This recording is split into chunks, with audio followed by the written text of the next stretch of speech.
எதிர்க்கட்சிகளுக்கு ஒன்றை சுட்டிக்காட்ட விரும்புகிறேன். நீங்கள் அனைவரும் மூத்த அரசியல் தலைவர்கள். வாக்குறுதிகளை முழுமையாக நிறைவேற்ற ஒரு அரசுக்கு போதிய கால அவகாசம் தேவை என்பதை நீங்கள் அனைவரும் நன்றாக அறிவீர்கள்.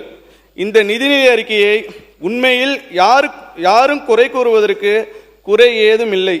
மாண்புமிகு உறுப்பினர்கள் கடந்த 3 நாட்களாக விவாதத்தில் புதிதாக பொறுப்பேற்று நிதிநிலை அறிக்கையை தாக்கல் செய்த நமது அரசுக்கு பல்வேறு ஆலோசனைகளையும் அறிவுரைகளையும் வழங்கியுள்ளார்கள். அதற்கு அவருக்கு எனது நன்றியை தெரிவித்துக் கொள்கிறேன்.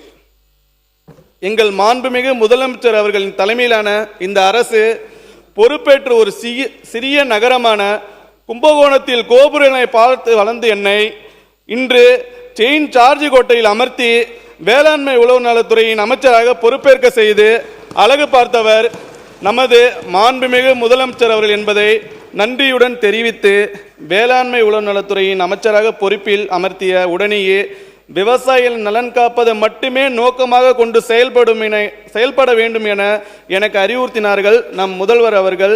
அதன் தொடர்ச்சியாக வேளாண்மைக்கான தனி நிதிநிலை அறிக்கையினை வழங்குவதை தொடர வேண்டும் என்றும் கூறினார்கள்.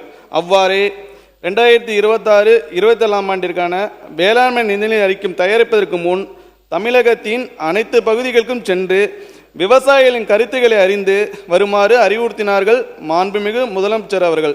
அதன் அடிப்படையில் சேலம், தஞ்சாவூர், வேலூர், திருநெல்வேலி மற்றும் சென்னை ஆகிய இடங்களில் அருகிலுள்ள மாவட்ட விவசாயிகளையும் தொடர்புடைய பல்வேறு சங்கங்களின் பிரதிநிதிகளையும் ஒருங்கிணைத்து அவர்களது கருத்துக்கள், கோரிக்கைகள் பெறப்பட்டன.